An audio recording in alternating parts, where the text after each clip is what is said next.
menyertai kita dan menolong dan memberikan sesuatu yang indah bagi kehidupan kita. Kami mengucap syukur kepadamu ya Bapa.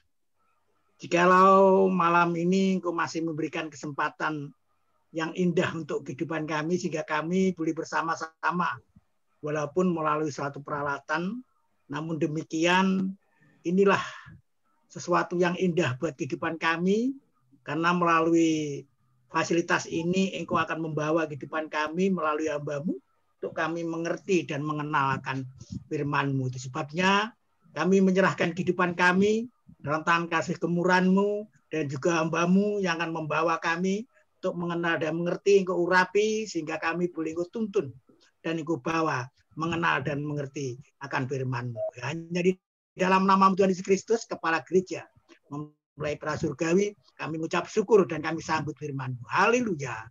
Amin. Gitu. Terima kasih Pak Nahum untuk pimpinannya. Selamat malam Bapak Ibu, Saudara. Seberapa kita yang hadir, kita karena sudah waktunya, kita tidak biar saya menyusul yang lain ya. Nah mungkin saya serahkan langsung ke Pak Tim. Ya, baik. Terima kasih Pak Eki, Pak Nahum. Bapak Ibu Saudara, malam hari ini kita boleh bersyukur ya sesuai dengan janji Bapak Ibu ya. Kalau sudah bicara neraka, lalu kapan bicara surganya? Nah, pada malam hari ini kita akan membicarakan surga Bapak Ibu Saudara. Nah, makanya topiknya sesuai dengan yang di player itu, pandangan Alkitab tentang surga. Nah, saya ingatkan kembali, makanya di situ judulnya surga dan neraka ya Bapak Ibu Saudara ya. Mungkin yang kemarin ada yang belum tuntas ya, pertanyaannya yang belum dijawab dengan tuntas dan lain sebagainya. Nah, nanti bisa didiskusikan bersama-sama pada malam hari ini. Nah, Bapak Ibu, dua hal ini, surga dan neraka, banyak disinggung di dalam Alkitab, saudara. Kita tidak ngomong buku ya, kita tidak bicara pandangan orang, ya menurut orang, teolog atau siapapun. Tapi hari ini kita khusus berbicara tentang surga dan neraka dilihat dari perspektif Alkitab yang kita yakini sebagai orang percaya firman Tuhan yang tanpa salah. Nah, Bapak Ibu, mungkin ada yang bertanya apakah surga dan neraka itu sungguh-sungguh ada, gitu ya. Nah, saya berharap pada malam hari ini kita yakin ada, ya. Tapi ingin ke sana. Tapi kalau ditanya siapa yang mau duluan, nggak ada yang duluan, saudara ya, gitu kan? Nah, lalu Bapak Ibu kita bisa lihat, ya surga dan neraka tidak dapat dijelaskan secara lengkap karena kita belum ke sana. Ya, Bapak Ibu lihat. Jadi kita mau menjelaskan seperti apa, saudara? Nah, pengertian kita sebatas Alkitab menjelaskannya. Ya, jadi secara lengkap seperti apa, secara utuh seperti apa kita tidak bisa karena terus terang kita belum pernah ke sana, saudara. Tapi apa yang dikatakan Alkitab, nah sebatas itulah kita bisa memahami, saudara, dan kita bisa menjelaskannya.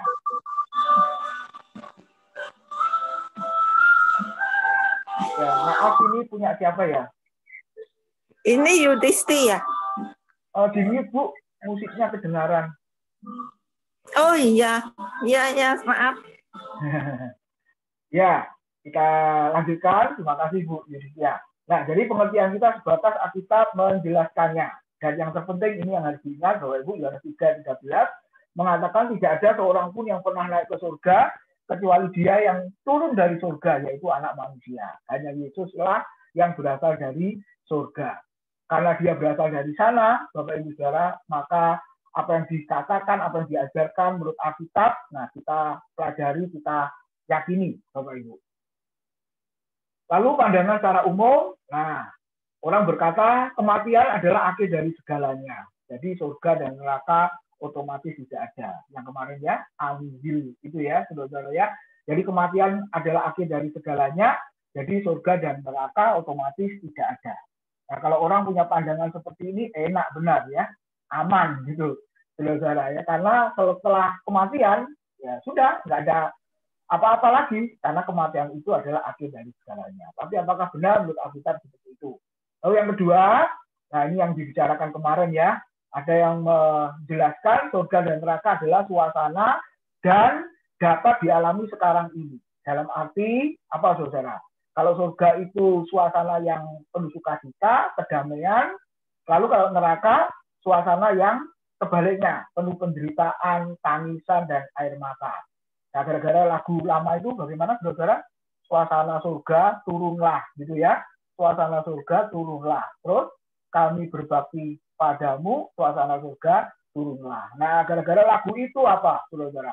Makanya dikatakan kan suasana, jadinya surga suasana, neraka juga suasana.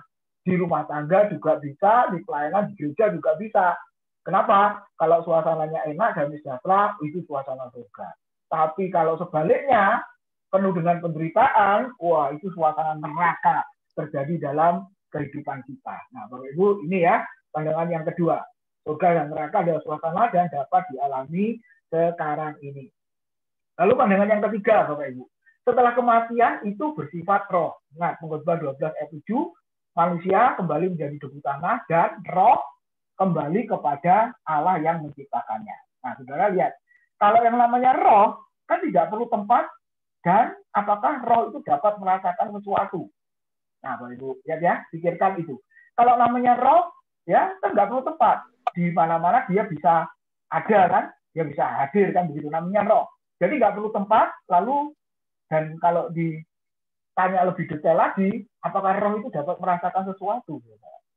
Nah, makanya di situ pandangan yang ketiga mengatakan setelah kematian itu bersifat roh, jadi surga dan neraka juga nggak perlu, ya karena roh nggak perlu tempat, Bapak Ibu Saudara. Nah, itu secara umum. Tapi nanti kita akan melihat berdasarkan Alkitab apakah benar seperti itu. Ya. Lalu yang keempat, saudara, pandangan umum yang keempat, neraka itu berlawanan dengan sifat Allah yang adalah kasih. Seperti ajaran dari kasih Yehova ya, yang Senin kemarin sudah dibahas, kalau Allah itu baik, kalau Allah itu ada, ya, apakah ada neraka untuk menghukum? Ya, kan, buat apa? Istilahnya kan seperti itu. Jadi neraka berlawanan dengan sifat Allah yang baik itu sifat Allah yang kasih. Jadi nggak mungkin Tuhan ciptakan neraka untuk menghukum. Nah, ini pandangan yang keempat, dan ini dianut oleh ajaran kasih Yehova. Nah, kalau yang kelima, Bapak Ibu, kalau surga berarti memang benar sesuai dengan sifat Allah yang adalah kasih. Jadi ini bisa ditanya yang sebaliknya, kalau begitu di mana keadilan Allah?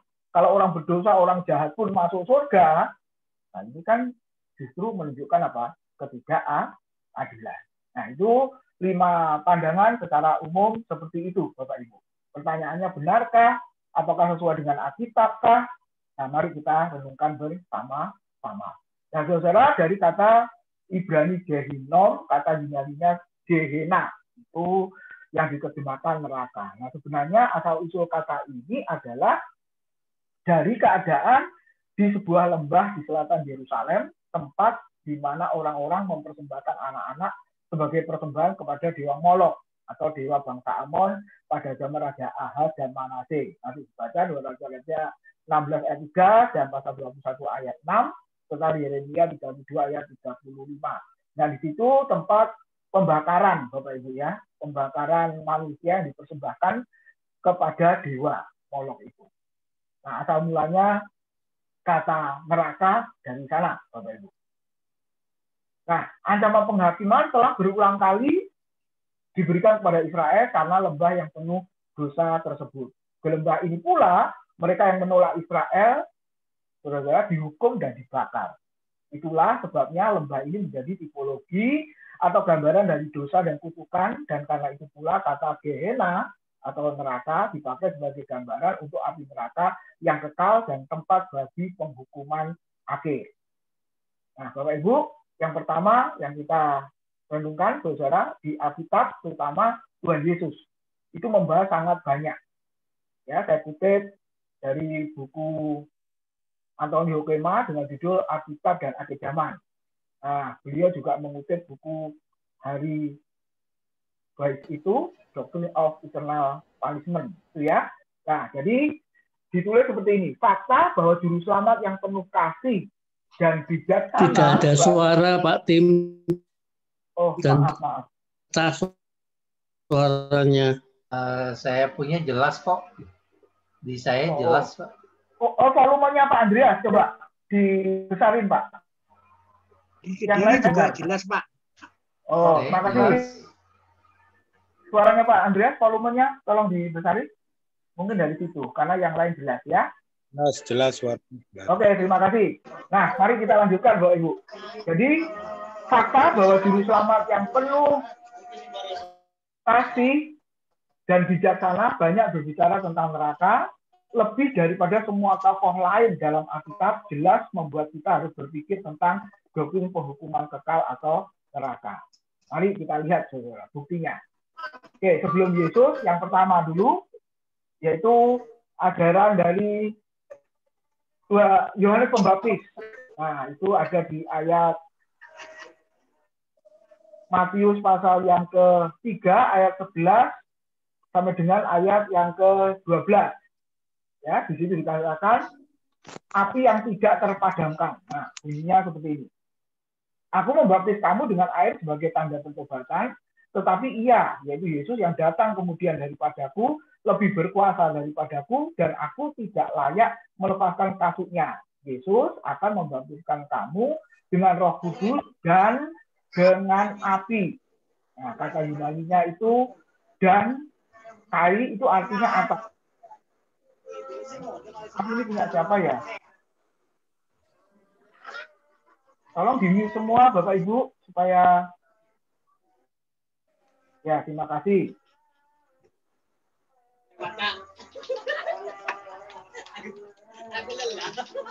Bu Handayani bisa di-mute. Oke, saya lanjutkan ya, Bapak Ibu. Nah, dikatakan Yesus yang akan membaptis dengan Roh Kudus dan atau dengan api sebenarnya. Apakah mendapat dua baptisan?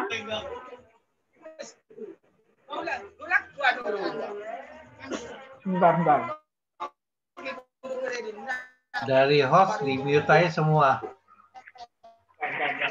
Bu Handayani.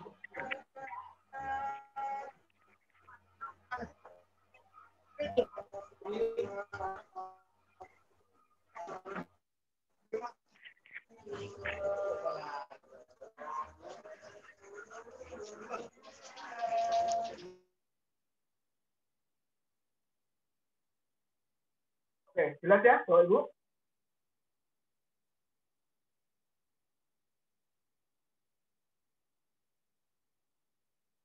Ya sudah lanjut Ya, aja. Lanjut aja. Jelas.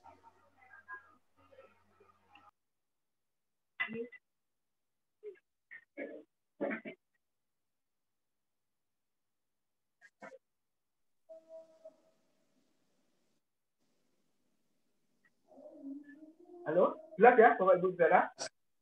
Jelas. Halo? Jelas, Pak. Ya, Jelas. Pak, jelas. Jelas. Lanjut ya. Halo, jelas Bapak Ibu? Jelas. Jelas Pak. Oke, ya, mari kita lanjutkan Bapak Ibu Saudara.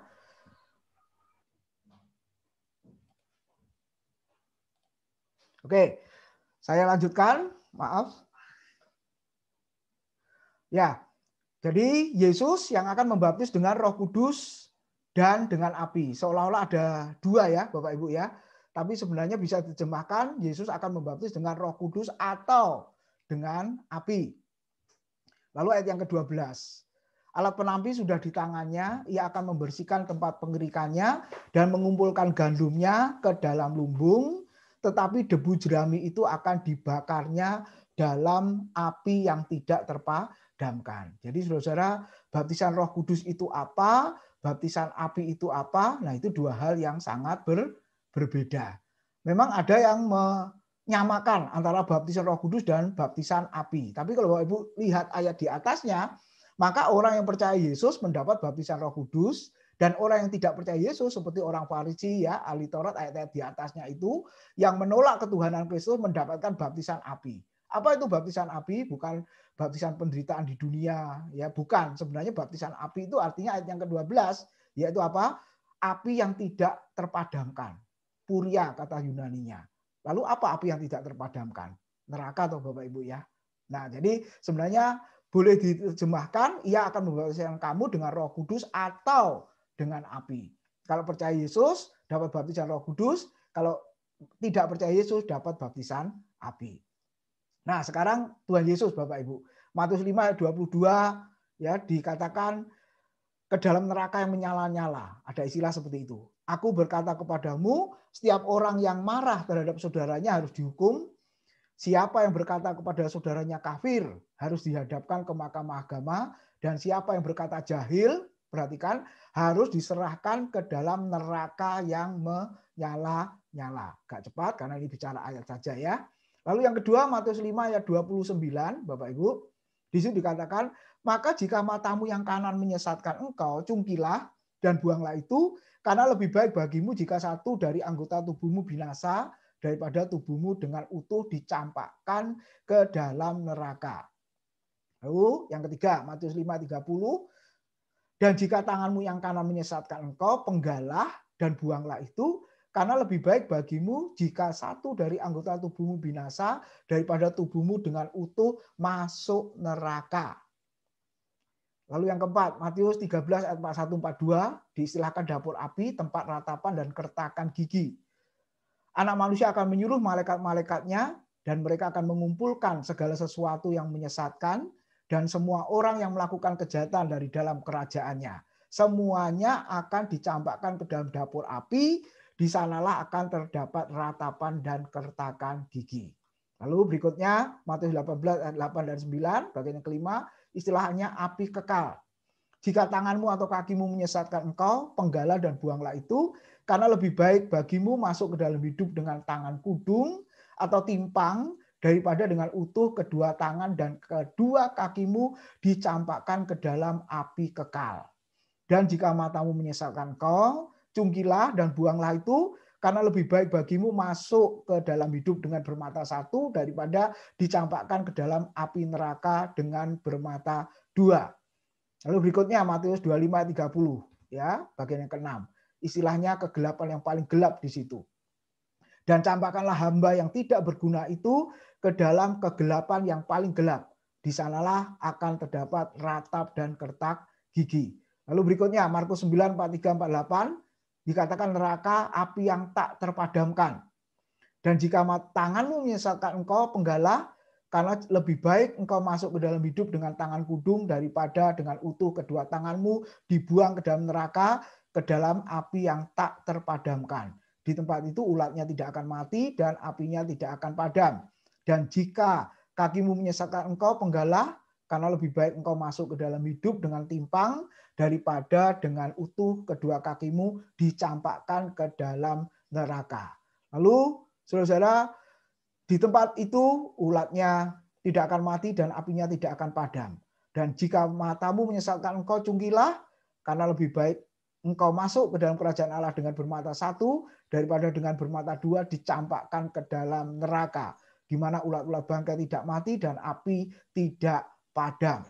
Masih ada lagi saudara menurut Yohanes, Paulus dan Petrus. Kalau saudara lihat tadi ya Tuhan Yesus sangat banyak ya mengajarkan tentang neraka. Nah, kalau surat-surat Yohanes, Paulus dan Petrus, kalau Bapak Ibu lihat di situ ada kata satu lagi apolimi. Nah, ini untuk mendeskripsikan tujuan akhir bagi orang-orang yang tidak percaya kepada Tuhan Yesus. Maknanya adalah hukuman kekal, sebuah hukuman dalam kondisi terhilang dari persekutuan dengan Allah, atau dengan kata lain sebuah penderitaan yang tanpa akhir. Yohanes 3:16, 10 ayat 28, Roma 12 ayat 2, Roma 2 ayat 12, 1 Korintus 1 ayat 18, Filipi 3 ayat 19, 2 Petrus 2 ayat 1 dan pasal 3 ayat yang ke-16. Jadi Bapak Ibu, neraka itu apa? Tempat yang sungguh ada. Yakobus 3 ayat yang ke-6 ya. Tempat orang-orang jahat bersama-sama iblis dan setan-setan. Jadi kalau ada orang yang ada bukunya ya, buku lama, yaitu pewahyuan tentang surga dan neraka, buku lama ya Bapak Ibu. Memang bunyinya gratis di situ, tapi ternyata ada biayanya untuk biaya cetak katanya seperti itu. Lalu di halaman yang ke-6 saya ingat, karena ada jemaat yang bertanya di buku itu, pewahyuan surga dan neraka, halaman yang ke-6, di situ dijelaskan bahwa iblis itu menyiksa manusia, saudara. Ya, iblis menyiksa manusia. Lalu dia tanya saya, Pak, kebetulan saya juga punya buku itu, saya cross check, saudara. Iya, betul. Jadi orang yang dapat pewahyuan, penglihatan tentang neraka itu, dia menjelaskan, menuliskan di buku itu bahwa di neraka dia melihat iblis itu menyiksa manusia, saudara. Nah, saya ditanya, bagaimana Pak menurut Alkitab? Kalau orang itu masih ada, tak suruh ikut di sini, saudara. Saya nggak punya kontaknya lagi ya. Nah, Alkitab mengatakan, saudara, neraka itu tempat orang jahat, iblis dan setan-setan yang disiksa. Kalau iblis nyiksa manusia, yang memberi kuasa kepada iblis itu siapa untuk nyiksa manusia? Ya toh? Nah, jadi saudara, saya nggak tahu itu ya. Karena dia ke nerakanya nggak ngajak-ngajak, jadi nggak ada saksi matanya, nggak ada temannya yang bisa mengkonfirmasi apa yang dia alami itu. Nah, Bapak Ibu, kita kembali ke Alkitab. Bukan iblis nyiksa manusia, karena iblis pun juga sama-sama disiksa, saudara. Gitu ya. Yang ketiga, tempat orang-orang terpisah dari hadirat Allah, yang kemarin sudah disinggung, 2 Tesalonika 1 ayat 9, dijauhkan selamanya dari hadirat Tuhan. Oke. Lalu tempat orang-orang menjalani hukuman, Wahyu 20 ayat 11, 15, pasal 21 ayat yang ke-8. Tempat orang-orang yang menderita, tadi yang dikatakan oleh Tuhan Yesus, Bapak Ibu Saudara, nah itulah neraka. Terakhir, Wahyu 20, 14, 15, tempat bagi orang yang namanya tidak tertulis di buku kehidupan. Kenapa? Karena memang belum lahir baru, jadi tidak ada aktenya tertulis di sana, Bapak Ibu. Kalau begitu, neraka ada. Ya, kalau neraka itu ada, berarti saudara, saya dan saudara harus lebih serius. Ini ya, Bapak Ibu, tempat dan sekaligus keadaan yang mengerikan dikatakan jauh dari hadirat Allah. Jadi kalau yang kemarin itu hanya membahas keadaan saja, sebenarnya bukan hanya keadaan. Kalau kita lihat ayat-ayat tadi, saudara, Yesus berkata ke dalam neraka, gitu kan? Masuk atau dicampakkan ke api kekal. Nah, berarti kan itu menunjuk ke dalam, ke tempat itu, atau di itu kan berarti menunjuk kepada tempat, Bapak Ibu Saudara. Benar ya? Kepada tempat. Jadi untuk melengkapi malam ini, saudara, saya tegaskan berdasarkan firman Tuhan, neraka itu ada, neraka itu merupakan tempat, dan sekaligus merupakan keadaan yang sangat mengerikan. Saudara, kenapa? Kegelapan yang paling gelap, dijauhkan dari hadirat Tuhan. Itu ya. Nah, kalau neraka itu ada merupakan tempat dan keadaan yang mengerikan, maka yang kedua, Bapak Ibu, saya dan saudara harus lebih serius memberitakan Injil dan mengajarkan Alkitab. Waktu membicarakan neraka, memang saudara dengan hati yang sangat berat ya. Dengan hati yang penuh dengan kesedihan, kalau perlu dengan tetesan air mata. Saudara, kenapa? Karena kita lihat Alkitab mengajarkan, kalau tidak percaya kepada Kristus, saudara, mereka mengalami kebinasaan di sana.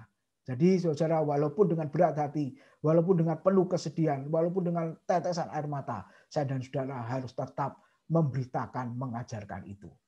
Jadi kesimpulannya, neraka benar-benar ada, merupakan tempat dan sekaligus keadaan yang mengerikan. Neraka harus tetap dibicarakan, saudara, sebagai peringatan supaya jangan sampai masuk ke sana, gitu ya, dan membawa orang lain yang belum mengenal Kristus supaya mereka mengenal Kristus. Nah, sekarang bagian berikutnya yang kita tunggu-tunggu, Bapak Ibu, yaitu tentang surga. Nah, dalam Perjanjian Baru, kata surga menunjuk kepada keadaan dan tempat kediaman Allah dan orang-orang yang bersatu dengan Dia. Nah, kadang-kadang dipakai kata firdos, Bapak Ibu, untuk menjelaskan surga. Ingat Lukas 23:43 ketika Yesus berkata kepada salah satu penjahat yang bertobat, dia berkata, Yesus, ingatlah akan aku waktu engkau datang jadi raja. Lalu Yesus menjawab, hari ini juga engkau bersama dengan aku di Firdaus. 2 Korintus pasal 12 ayat 4, yaitu pengalaman Paulus, Bapak Ibu, dapat penglihatan ya, bukan dibawa ke langit yang ketiga, tapi dia dapat penglihatan. Seolah-olah dia dibawa ke langit yang ketiga. Saudara, dari kata Yunani Uranos. Nah, nanti kalau Bapak Ibu baca buku pegangan teologi, itu Paul Enns itu ya, waktu dibahas tentang surga, dibicarakan tentang 3 hal. Jadi arti hurufiahnya surga itu adalah langit, Bapak Ibu ya. Langit atau atmosfer.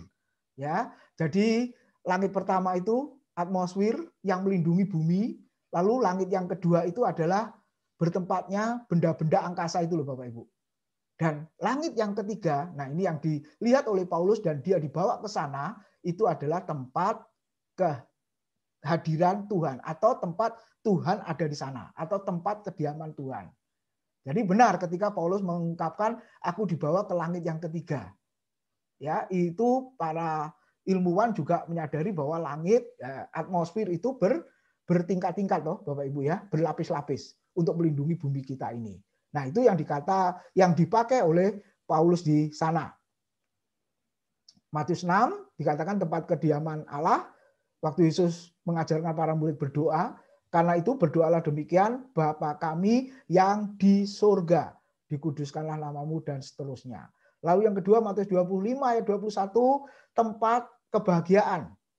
Nah, ayatnya berkata, maka kata tuannya itu kepadanya, baik sekali perbuatanmu itu, hei hambaku yang baik dan setia, engkau telah setia dalam perkara kecil, aku akan memberikan kepadamu tanggung jawab dalam perkara yang besar. Masuklah dan turutlah dalam kebahagiaan Tuanmu. Lalu yang ketiga, Bapak Ibu, Markus 12 ayat 25, tempat kita hidup bersama-sama dengan para malaikat. Nah, dikatakan, sebab apabila orang bangkit dari antara orang mati, Yesus berkata, orang tidak kawin dan tidak dikawinkan, melainkan hidup seperti malaikat di surga. Lalu yang keempat, surga adalah tempat digambarkan sebagai pangkuan Abraham. Lukas 16 ayat 23, yang berbunyi demikian, kemudian matilah orang miskin itu, lalu dibawa oleh malaikat-malaikat ke pangkuan Abraham. Ya. Lalu yang kelima, Yohanes 14 ayat 2 dan 3 dikatakan surga itu adalah tempat yang disediakan Yesus bagi murid-muridnya.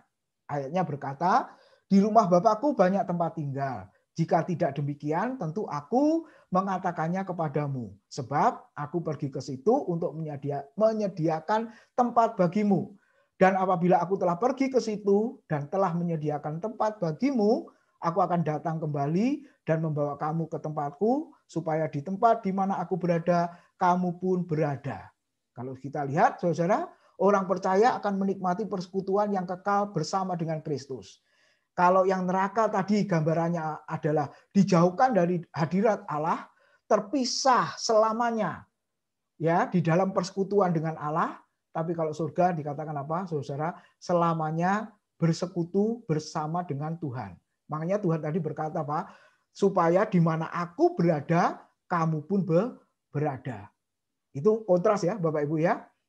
Lalu tempat tinggal yang kekal di rumah Bapa, kita lihat, saudara, Yesus memakai gambaran keluarga Yahudi, di mana saat putranya menikah, maka ia menambahkan apartemen atau tempat pada rumahnya, dan putra serta menantu perempuan akan tinggal di rumah sang bapa. Jadi saudara sudah menikah, lalu tinggal ya di dalam rumah bapa itu. Nah Bapak Ibu lihat, ketika Yesus tadi berkata, aku akan membawa kamu ke rumah Bapa, supaya di mana aku berada, kamu berada. Yesus mempelai pria dan jemaat, orang percaya, gereja adalah mempelai wanitanya, jadi akhirnya tinggal bersama-sama di dalam rumah Bapa. Nah itu gambarannya Bapak Ibu. Jadi orang percaya akan menikmati persekutuan kekeluargaan ini di dalam rumah Bapa di surga. Bapak Ibu ketika kita meneliti ayat-ayat firman Tuhan ini, betapa bahagianya, ya betapa indahnya, saudara. Tapi memang kita belum ke sana toh, saudara ya. Ada yang menjawab, ya tugas kita di bumi ini belum selesai. Tapi saudara-saudara kita yang sudah mendahului kita, tugasnya sudah selesai dan mereka sudah menikmati persekutuan yang indah bersama dengan Yesus di dalam rumah Bapa itu. Surga juga digambarkan sebagai pesta perkawinan, mengekspresikan adanya persekutuan, kelegaan, sukacita, dan kebahagiaan di hadirat Kristus. Lalu yang ke-6, 2 Korintus 5 ayat 1, surga adalah tempat yang kekal. Karena kami tahu bahwa jika kemah tempat kediaman kita di bumi ini dibongkar, Allah telah menyediakan suatu tempat kediaman di surga bagi kita, suatu tempat kediaman yang kekal, yang tidak dibuat oleh tangan manusia. Yang ke-7, Kolose 1 ayat 5, tempat yang penuh harapan, itu surga. Dikatakan oleh karena pengharapan yang disediakan bagi kamu di surga. Tentang pengharapan itu telah lebih dahulu kamu dengar dalam firman kebenaran, yaitu Injil. Lalu yang ke-8, Bapak Ibu, 1 Tesalonika 4 ayat 17, surga adalah tempat kita bersama-sama dengan Yesus. Bunyinya ayat itu, sesudah itu kita yang hidup, yang masih tinggal, akan diangkat bersama-sama dengan mereka dalam awan menyongsong Tuhan di angkasa. Perhatikan, demikianlah kita akan selama-lamanya bersama-sama dengan Tuhan. Lalu yang ke-9, tempat keselamatan. 1 Petrus 1 ayat 4. Untuk menerima suatu bagian yang tidak dapat binasa, yang tidak dapat cemar, dan yang tidak dapat layu, yang tersimpan di surga bagi kamu. Yang ke-10, Wahyu 14 ayat 13. Surga adalah tempat untuk bersirahat. Seringkali dikhotbahkan waktu kebaktian pemakaman ya Bapak Ibu ya. Dan aku mendengar suara dari surga berkata, tuliskanlah, berbahagialah orang-orang yang mati dalam Tuhan sejak sekarang ini. Sungguh kata Roh, supaya mereka boleh beristirahat dari jerih lelah mereka karena segala perbuatan mereka menyertai mereka. Itu yang dikatakan firman Tuhan. Nah, dalam Ibrani 12 ayat 22 sampai 24 dijelaskan penduduk surga, Bapak Ibu ya, atau istilahnya Yerusalem baru ya. Sesuai urutannya, perhatikan Bapak Ibu. Mari kita baca Ibrani 12 ayat 22 sampai dengan 24. Di situ dikatakan Ibrani 12 ayat yang ke-22 dan 24. Tetapi kamu sudah datang ke Bukit Sion, ke kota Allah yang hidup, Yerusalem surgawi, dan kepada beribu-ribu malaikat, suatu kumpulan yang meriah. Dan kepada jemaat anak-anak sulung yang namanya terdaftar di surga, dan kepada Allah yang menghakimi semua orang, dan kepada roh-roh orang-orang benar yang telah menjadi sempurna. 24. Dan kepada Yesus pengantara perjanjian baru, dan kepada darah pemercikan yang berbicara lebih kuat daripada darah Habel. Jadi Bapak Ibu lihat, dikatakan Yerusalem surgawi, ya, Yerusalem baru, ya, penduduknya seperti apa? Yang pertama para malaikat, Bapak Ibu. Lalu yang kedua orang-orang percaya. Perjanjian baru tadi disebut apa? Jemaat anak-anak sulung. Ya, kenapa disebut anak-anak sulung? Karena melalui kelahiran baru, nah makanya sudah lahir, nah itulah yang disebut anak sulung, jemaat, orang percaya. Lalu yang ketiga, saudara Allah, lalu ada juga orang-orang percaya perjanjian lama. Nah, di situ digambarkan, dituliskan apa? Roh-roh orang-orang benar yang telah menjadi sempurna. Nah, itu konteksnya adalah orang-orang perjanjian lama, Bapak Ibu. Dan yang terakhir, penduduk surga adalah Yesus.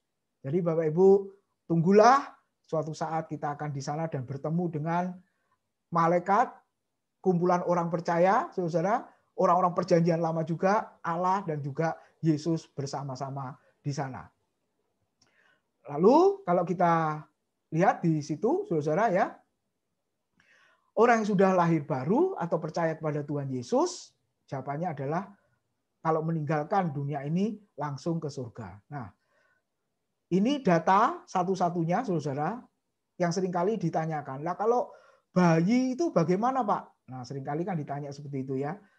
Nah, Alkitab memberitahu Lukas 1 ayat 15, yaitu tentang bayi janin ya, Yohanes Pembaptis. Di situ dikatakan apa? Penuh Roh Kudus sejak dari dalam kandungan ibunya. Jadi mau menunjukkan apa?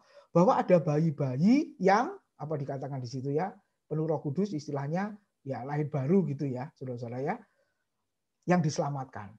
Nah, kalau Bapak Ibu ingin lebih detail lagi, ada satu buku lama, judulnya adalah Keselamatan di Balik Kematian Bayi, yang nulis Ronald Ness ya, bukunya tipis itu.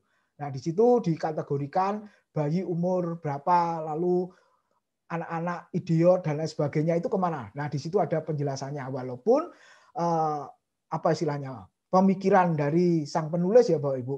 Tapi berdasarkan Alkitab, sekali lagi tadi presuposisi di awal, Alkitab menjelaskan ya sebatas itulah kita menjelaskan, memberitahu sebatas itulah memberitahu. Jadi artinya apa? Ada memang bayi-bayi yang dikatakan apa? Sejak dari dalam kandungan, ya janin atau bayi yang juga bisa diselamatkan, saudara. Lalu yang kedua, Yesus Kristus naik ke surga. Nah ini merupakan pengharapan ya Bapak Ibu. Kalau Kristus naik ke surga, ya kita nanti juga akan ke surga. Lalu yang ketiga, nah Lazarus. Ya, memang ada orang yang berkata itu kan perumpamaan.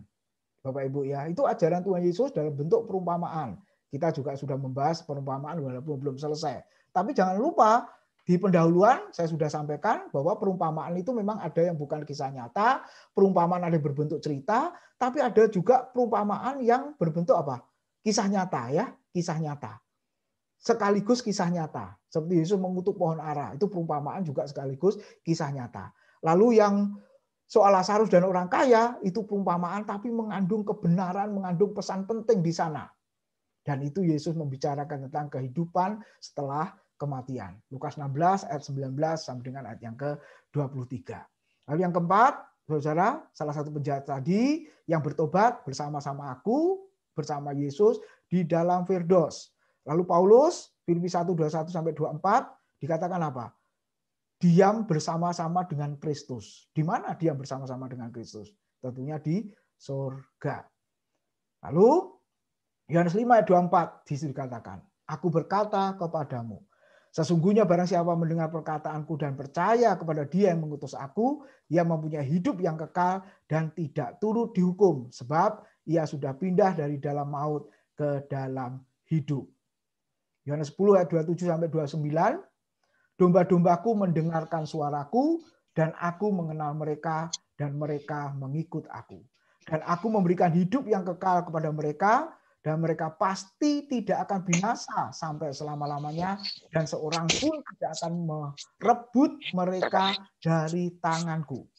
Bapakku yang memberikan mereka kepadaku, yaitu domba-domba tadi, lebih besar daripada siapapun dan seorang pun tidak dapat merebut mereka dari tangan Bapa. Lihat Bapak Ibu, tangan Yesus dan tangan Bapa.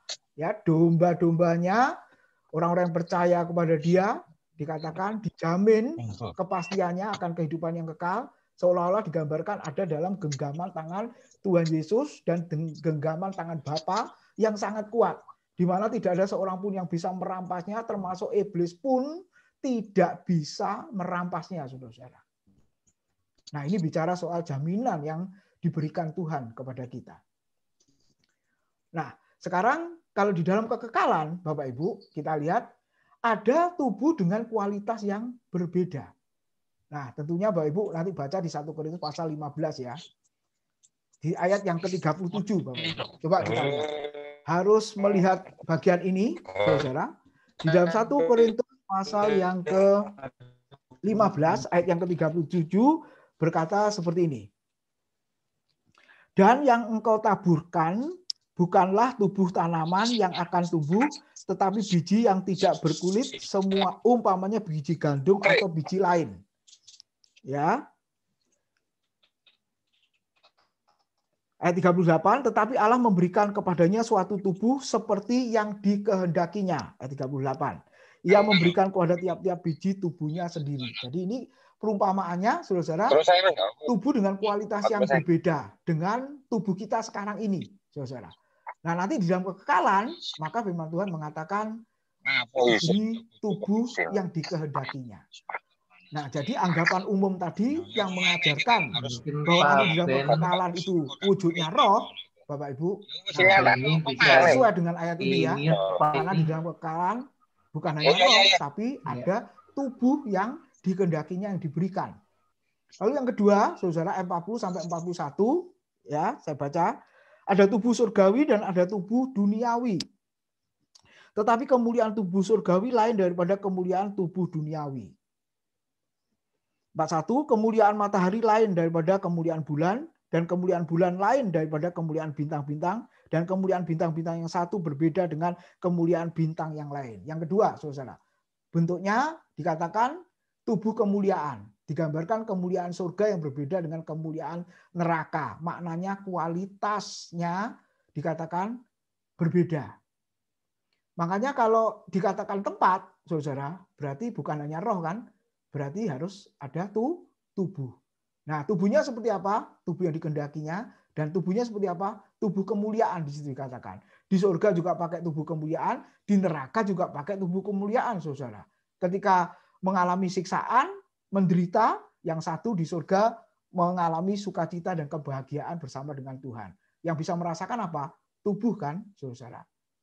Oke, yang ketiga, ayat yang ke-42 dikatakan, demikianlah pula halnya dengan kebangkitan orang mati, ditaburkan dalam kebinasaan, dibangkitkan dalam ketidakbinasaan. Yang ketiga, tubuhnya dikatakan tubuh yang tidak dapat binasa. Lalu yang keempat, saudara, ayat 44 dikatakan apa? Yang ditaburkan adalah tubuh alamiah, yang dibangkitkan adalah tubuh rohaninya. Bentuknya adalah tubuh rohani. Ya. Lalu yang kelima, intinya tubuh kekal atau yang tidak dapat binasa, baik di neraka maupun di surga. Kalau sampai di sini masih ditanya terus, saudara, maka jawabannya ayat yang ke-51. Di situ dikatakan apa, saudara? Sesungguhnya aku menyatakan kepadamu suatu rahasia. Nah, Paulus mengakhiri sampai di sini. Jadi kalau mau dikejar terus, seperti apa, saudara? Ya, kita saksikan bersama. Karena bagi kita yang sekarang hidup, semuanya itu masih rahasia atau misteri. Dan ingat, Alkitab menjelaskan seperti itu. Nah, kita tahu berdasarkan Alkitab yang menjelaskan seperti itu. Amin. Kiranya Tuhan memberkati. Dan setelah itu saya serahkan kepada Pak Eki untuk memimpin diskusi kita. Terima kasih. Ya, silakan Pak Eki. Ya, oke, trennya pada malam hari ini tentang surga dan neraka. Mungkin bagi teman-teman atau Bapak Ibu Saudara yang ada pertanyaan, silakan mau langsung bertanya atau lewat chat, tidak apa-apa. Bisa langsung di-unmute saja. Kalau ada Bapak Ibu yang bertanya. Mungkin ada pertanyaan-pertanyaan yang gantung minggu lalu. Silakan juga ditanyakan, nggak apa-apa. Iya, Pak Beni. Silakan. Salam Pak Tim. Sorry, enggak, saya buka kameranya lagi di jalan, Pak. Ya, nggak apa-apa, Pak Ben. Ya, Pak. Tadi dibahas roh itu tidak punya tempat, Pak. Sebentar sekarang saya dengar ada roh itu tidak punya tempat. Nah, pertanyaan saya, kondisi sekarang ini saat sekarang ya Pak, itu roh jahat itu ada di mana ya Pak? Soalnya kalau kita baca di kitab apa yang Tuhan Yesus waktu di Gerasa itu kan mengusir setan, mengusir roh jahat legion itu ke babi begitu. Berarti kan dia perlu tempat sebenarnya begitu Pak. Untuk dia diam gitu. Nah terus termasuk juga ada yang kalau iblis itu apa roh keluar, dia kembali ke rumah yang bersih membawa 7 temannya yang lebih jahat lagi. Nah, seperti itu kan juga perlu tempat begitu. Nah, itu Pak pertanyaan saya. Terima kasih Tuhan Yesus berkati. Ya bisa langsung Pak Tim. Oh, sebentar. Saya nggak dengar awalnya Pak Ibu. Bisa tentang roh. Pernyataan roh. Kalau roh itu tidak perlu tempat. Roh itu tidak perlu tempat. Jadi sementara dalam Alkitab kan ya sampai orang kerasukan di Gerasa dan sebagainya, ada yang dikuasai roh. Nah itu kan butuh tempat gitu loh. Ya begitu Pak Ben ya. Ya kurang lebih begitu Pak Tim. Ya. Ya, bentar. Ya. Roh. Jadi di awal-awal itu. Aja lah Pak Beni ya. Coba maksudnya apa? Saya kok nggak mengerti. Bentar. Yang di awal kan disebutkan, di awal sempat dijelaskan kayaknya sih cuma anggapan orang kalau roh itu nggak perlu tempat. Sebenarnya mungkin penjelasannya kan nggak seperti itu. Ya,